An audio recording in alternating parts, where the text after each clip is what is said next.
Ito guys. Trending to siya guys sa Facebook. Tingnan nyo nangyari guys. Nagtataka lang talaga ako dito guys, no? Masaya lang to siya guys eh. Bakit nila ipinopost? Alam ko mga Muslim to eh. Ayan guys, tingnan nyo. Nag-iiyak na yung babae. Nag-lock siguro to guys, nag-lock. Ayan oh.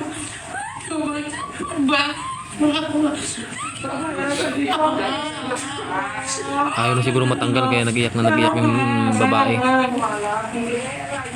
Nagtataka talaga ako bakit kaya nila to kinunan tapos hindi man lang nila tinakpan yung mukha.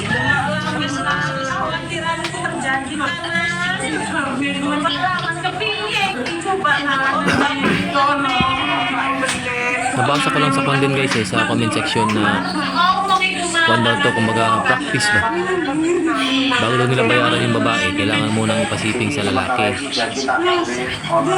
kung kuan ba daw siya, virgin ba daw siya o hindi. Kasi kung hindi daw siya virgin, hindi daw siya babayaran.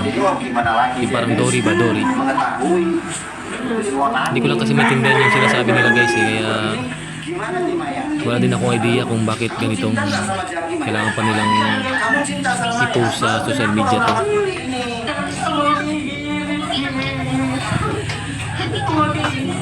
Ayan guys, nag-lock lang siya guys. Nag-lock. Nag-iyak yung babae tapos yung lalaki parang nasasaktan din. Ito naman. Bakit kaya nag-lock ito? Ano kayang ginawa nila? Inikutan sila ng mukha kung pamilya ba nila to ano.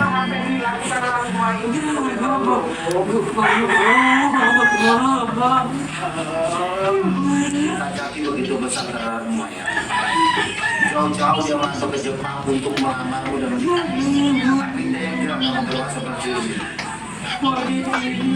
Di ba guys, nakapagtataka lang talaga na ganito yung tawag dito nangyari.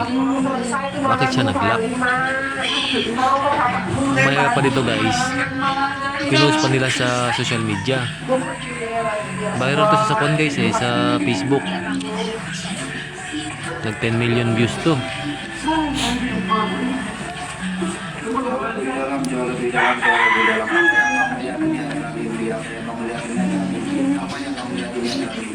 Ketika kamu sadar dalam hitungan ketiga, ketika kamu sadar, kamu akan merendahkan diri kamu akan lebih sabar lagi dan kamu akan lebih tenang lagi menghadapi.